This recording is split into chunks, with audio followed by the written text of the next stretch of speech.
D'abord sur le BDS en ce qui concerne la production cinématographique israélienne. D'abord, il faut distinguer deux choses, la production de films et la distribution de films. C'est-à-dire que des cinéastes, de même que d'autres artistes ou auteurs, bénéficient donc des artistes israéliens bénéficient de subventions israéliennes, ça ne relève pas du boycott, puisque, selon les directives du boycott, et la logique est qu'ils bénéficient de ces subventions puisqu'ils payent des impôts, et de la même manière qu'ils ont de l'eau qui coule de leur robinet, ils peuvent prétendre à recevoir des subventions pour leurs travaux artistiques. Donc, recevoir des subventions du gouvernement israélien pour réaliser un film ne relève pas du boycott. En revanche, la distribution, la diffusion d'un film ou d'une autre œuvre, mais dans ce cas-là d'un film à l'étranger, avec le soutien des ambassades israéliennes, des consulats, des autorités israéliennes et de leurs amis à l'étranger, ça c'est tout autre chose. Ça relève du boycott. C'est de l'ordre de la collaboration, si l'on en croit un contrat qui est signé entre le ministère des Affaires étrangères israélien et les artistes qui bénéficient du soutien des ambassades et des consulats à l'étranger, un contrat dans lequel les artistes s'engagent, en contrepartie de leur billet d'avion, de leur nuit d'hôtel et de leur campagne de promotion sur place, ils s'engagent en tant que prestataires, ils ne sont plus des artistes dans ce contrat, ils deviennent des prestataires, à participer à l'amélioration de l'image d'Israël à l'étranger. Un contrat dans lequel, naturellement, il est spécifié que le prestataire en question, donc le cinéaste devenu prestataire, ne devra pas parler de ce contrat. Voilà. Donc, c'est lorsque un cinéaste et son film sont utilisés à l'étranger pour participer à la campagne de Hasbara, qu'il doit être soumis au boycott selon les directives du BDS. En revanche, la production, la manière de produire un film à l'intérieur d'Israël, ça relève donc d'un retour naturel des choses via les impôts et la redistribution culturelle. Sachant qu'on en parle un petit peu dans le livre aussi, la redistribution culturelle en Israël, elle est tout sauf égalitaire naturellement. Bien sûr, vous imaginez bien que les communes habitées principalement par des Palestiniens citoyens israéliens, elles reçoivent rien, mais tous les investissements culturels se concentrent à Tel Aviv, qui est réellement une vitrine et qui, pour ça, perçoit énormément de soutien, ce qui veut dire que le reste du pays reçoit très peu. Et ça, c'est aussi un passage du livre dans lequel, là je suis en train de faire une digression, mais j'aime bien ce passage du livre, donc si vous lisez le livre, je vous invite Non, on parle de l'utilisation de la ville de Tel Aviv comme une vitrine soi-disant représentative du pays, alors que la ville de Tel Aviv est à plein de titres exactement l'opposé de la réalité du pays. Elle est évidemment présentée comme avec sa Gay Pride. Alors là, c'est tout. Il y a des gens qui viennent du monde entier pour faire la fête pour la Gay Pride à Tel Aviv, imaginant que Jérusalem. Imaginant que le pays est absolument gay-friendly et qu'il y a une liberté totale, etc.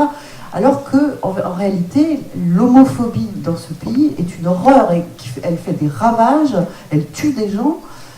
Mais dans la vitrine, c'est tout le contraire. Tout va bien et on fait la fête joyeusement. Il y a une concentration des richesses, donc entre autres les richesses consacrées aux activités culturelles, qui est absolument totalement inégale par rapport au reste du pays. Enfin, voilà. Donc, pour en revenir à la production cinématographique, tu continues, Eyal, sur les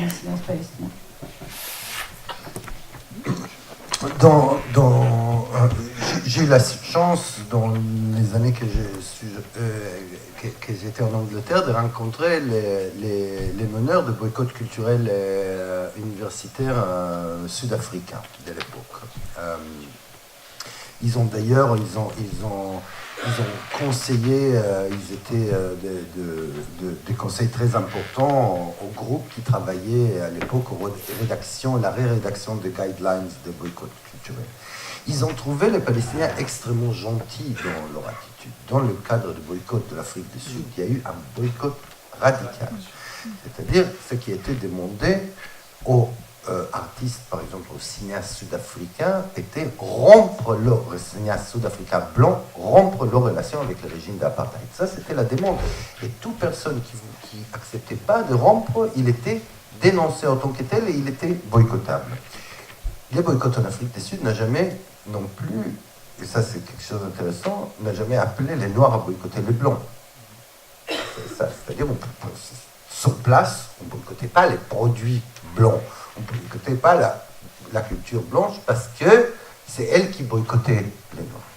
Mais dans les cadres du cinéma, il se passe cette chose qui est extrêmement intéressante, qui est la division qu'Armel a parlé entre production et distribution. Et il y a un exemple, je n'ai pas envie de faire des listes de ceux qui sont cachers ou pas cachers, mais je vais prendre un exemple qui est les cinéastes Avi Mugrabi.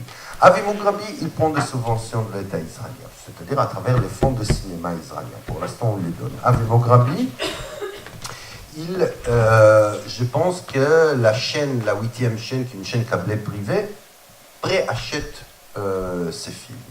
Avi Mugrabi refuse à tout prix toute participation à tout événement qui est organisé en collaboration à l'étranger, en collaboration avec une institution israélienne sioniste, étatique ou para-étatique, et il n'accepte pas non plus les soutiens financiers, les soutiens de logos, un billet d'avion ou les transports de ses copies à l'étranger. C'est-à-dire, à l'intérieur, il touche la subvention, et à l'extérieur, il est complètement indépendant.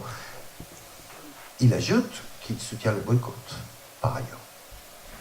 Ça, qui n'est pas d'ailleurs une exigence de guidelines des boycotts. Mais il y a une question qui se pose, qui est une question réelle, qui est bien évidemment, moi je souhaite la rupture. Moi je souhaite à titre personnel la rupture, inciter les cinéastes israéliens à rompre avec le système, avec les autorités. Il se trouve, et ça c'est dans les cadres, ça nous intéresse dans les boycotts. Aujourd'hui, les systèmes de subventions internationales les systèmes de subventions internationales pour les cinémas, les théâtres et autres, c'est des systèmes nationaux. C'est quand même un absurde, on le dit, et c'est pour ça d'ailleurs la campagne, que les leviers étatiques, des pressions étatiques, sont la culture, sont les sports, sont l'université. C'est avec ça qu'on met des drapeaux. Les produits, je dis, ne sont pas vraiment des produits nationaux, mais les sports, c'est avec les drapeaux. Un film, il y a sa nationalité. Pour aujourd'hui obtenir, dans les cadres d'accords de coproduction franco-israélienne, de subventions de Centre national de cinéma français pour le cinéma israélien, parce que le cinéma israélien, vous le savez peut-être, est un cinéma reconnu dans l'Académie européenne de cinéma, comme le sport israélien, il joue dans l'Europe, comme la chanson israélienne fait dans l'Eurovision, tout ça c'est dans l'Europe. Dans les cadres de la reconnaissance de cinéma israélien comme cinéma européen, les Israéliens peuvent bénéficier des subventions de l'État français à une condition, qu'ils amènent de l'argent national. Et ça, c'est quelque chose qui est extrêmement problématique. Extrêmement problématique, parce que qu'est-ce qui se passe avec un cinéaste israélien qui ne veut pas amener de l'argent national? Il ne veut pas prendre de l'argent, eh bien, il ne pourra pas toucher de l'argent de CNC. J'ai un exemple précis actuellement. Il y a un projet extrêmement intéressant d'un jeune cinéaste israélien, un scénario qui a eu des prix dans des présentations de scénario et développement.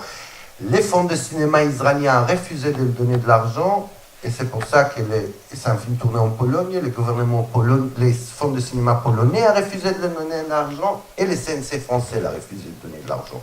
Et c'est nous, d'une certaine manière, qui devons faire pression à l'acceptation de subventions européennes, non pas parce qu'on amène de l'argent national. Et maintenant, on arrive à la question qui a soulevé un très grand débat il y a 2-3 semaines au Liban, par exemple, autour de justement qu'est-ce qu'on fait avec la production de Palestiniens citoyens de l'État d'Israël. Là-dessus, il y a deux choses. Les citoyens de l'État d'Israël palestiniens ont depuis quelques années la possibilité, en tant qu'artistes, de s'adresser au fonds de subventions arabes. Ce qui n'était pas le cas dans les passés. Dans les passés, les Palestiniens citoyens d'Israël n'étaient pas reconnus par les subventions arabes. C'est-à-dire que les plus grands fonds de subvention aujourd'hui de cinéma arabe, qui est les Doha Film Institute, aujourd'hui, on peut, en tant que Palestinien citoyen d'Israël, s'adresser directement à Doha Film Institute et on touche de l'argent. Il y a plusieurs exemples qui ont touché. C'est-à-dire qu'aujourd'hui, les Palestiniens citoyens d'Israël n'ont pas besoin, eux, de demander de l'argent à l'État d'Israël. C'est des travaux qui a été fait par des cinéastes eux-mêmes. Aujourd'hui, Elias Suleiman siège dans les fonds de cinéma de Doha. C'est un Palestinien lui-même de 48. Donc les Palestiniens de l'intérieur ont le choix de ne pas prendre, ce qui n'est pas le cas des Israéliens, y compris anticoloniaux. Mais il y a certains qui ont décidé de ne pas faire ce choix, et c'est ça le cas des deux films qui viennent de gagner les prix au Festival de Haïfa, deux films, des femmes palestiniennes, citoyennes israéliennes. Alors là, c'est de bonbons, c'est de la crème caramel pour les autorités israéliennes. Une femme pas voilée, palestinienne, dès l'intérieur, qui fait un film sur sa propre société, sur la discrimination des femmes, alors là, c'est combien vous voulez. Et dans ces cas-là, il faut venir et dire quelle est mon option. Et bien, pourquoi les boycotts au Liban, BDS libanais a décidé de boycotter le film de Maha Haj, qui est une Palestinienne de Nazareth? Ce n'est pas parce qu'elle a touché des subventions, c'est parce qu'elle a dit, puisque je suis israélienne, je peux toucher de l'argent israélien. On a dit, si tu es israélienne, il n'y a pas de problème, les Israéliens sont boycottables au Liban. C'est-à-dire, c'est le mode de défense aussi qui était la question. C'est le mode de défense. Mais il y a aussi une complexité, c'est que, puisque le cinéma israélien, il est tellement fort à la fois qualitativement, il faut le dire, même s'il est pourri thématiquement parfois, certains Palestiniens de l'intérieur se disent, mais c'est dans les sillons de relations et de la network et tout, des cinémas israéliens qu'on rentre. Et c'est vrai que l'autre, Maïsoun, je pense que c'est son nom, qui a eu l'autre prix sur 3 femmes qui vivent à Tel Aviv, elle a ouvert au Festival de Toronto, qui est extrêmement important, parce que c'était un film israélien. Etc. Donc là, il y a la question générale des 48. Moi, je reste sur l'idée, c'est toute la question des guidelines. À l'intérieur, je touche de subventions, ça s'arrête, je n'ai pas à dire merci. Et c'est ça, on ne dit pas merci qu'on a l'électricité, on ne dit pas merci qu'on a l'eau, parce que là, les routes, aux impôts, le problème, c'est le moment que les cinéastes et les artistes commencent à dire merci. Ils n'ont pas à dire merci. Et quelqu'un a demandé il y avait une autre question par rapport à ça, à Miri Regev par rapport à ça. Alors, il faut dire une chose. Une des choses avec la nouvelle ministre, on le raconte, c'est casser les bastions, c'est déclarativement casser les bastions de la gauche sioniste, qui est la culture et l'université. Sauf que c'est un problème, où c'est une vitrine, et donc elle ne peut pas complètement le faire. Par contre, tous les théâtres nationaux, tous les compagnies de danse, tous les chanteurs, la majorité des chanteurs israéliens ont toujours chanté dans les bases militaires, ont allé dans les colonies, etc., etc. C'est seulement, donc jamais ça les a empêchés, et ça c'est seulement que Norman Issa, un Palestinien, citoyen d'Israël, de 48, a dit, moi avec mon théâtre pour enfants, j'irai pas dans une colonie, que la ministre Miri Regev va trouver comment faire une loi contre les Palestiniens citoyens d'Israël. Elle a dit, à partir de maintenant, toutes les institutions doivent avoir les drapeaux israéliens. À partir de maintenant, toutes les institutions, ils doivent déclarer, ils doivent jouer dans les périphéries de Tel Aviv. Et les périphéries de Tel Aviv, c'est la Galilée, le Negev, la Cisjordanie et ailleurs. Donc c'est la totale, on n'a pas dit la Cisjordanie. Et par rapport à ça, ils vont avoir des subventions. Et c'est là qu'il faut dire une chose. c'est que par exemple, si on prend les villes, ça c'est de la perversion pure, les villes de développement au sud, majoritairement des juifs issus des pays arabes et de culture orientale. Puisqu'ils n'ont presque pas de subventions culturelles, il n'y a pas dans les petites villes des structures pour accueillir le théâtre national, alors que dans toutes les colonies, il y a des théâtres extraordinaires pour accueillir. Ici, il y a une double discrimination et je pense que ça, c'est à réfléchir dans un deuxième moment sur la question de la campagne BDS. Ce qui est que ce n'est pas seulement la discrimination à la guerre des Palestiniens de 1948 qui est la discrimination antérieure, mais c'est la discrimination à l'égard de la culture orientale, juive orientale à l'intérieur, qui ne bénéficie pas des subventions parce qu'on n'a pas besoin d'elle à l'exportation. Parce qu'elle ne rentre pas dans les cadres des valeurs divergentes. Valeurs convergentes. Valeurs convergentes, c'est la couleur de la peau, des valeurs convergentes.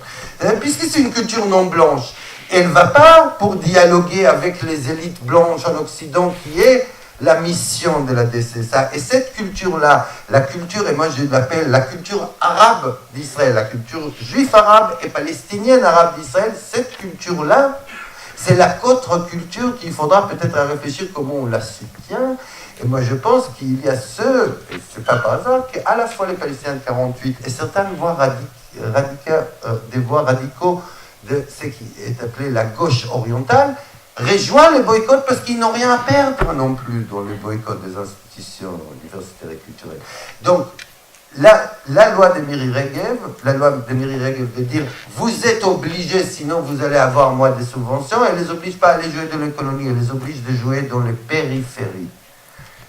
Mais eux, puisqu'il n'y a pas un théâtre digne de ce nom à Sderot, ils y vont à Kiryat Arba et ils remplissent leur quota. À Kiryat Arba, qui est une colonie à côté d'Hébron, et ils remplissent leur quota de périphérie. Parce qu'ils préfèrent parler aux Ashkénazes et jouer Tcherkov en face des Ashkénazes de la colonie de Kiryat Arba, qu'aller à Yerouham, qu'aller à Kiryat Shmona, des villes où habitent 90% de juifs d'origine maghrébine. C'est pas qu'ils ne s'intéressent pas à Tcherkov, mais c'est pas ça exactement qu'ils veulent comme unique culture. Donc la question de la contre-culture, c'est-à-dire comment les BDS, et ça on en parle, comment les BDS devient aussi une plateforme d'échange et d'accueil. C'est-à-dire la culture radicale arabe orientale, c'est celle qui va dialoguer avec la culture non blanche d'Europe. Et c'est ça la rupture qui est faite. Le BDS, peut-être, il a quelque chose à jouer en passeur, puisqu'on ne boycotte pas la culture. Et la façon de boycotter la culture, c'est aussi en avançant de la contre-culture.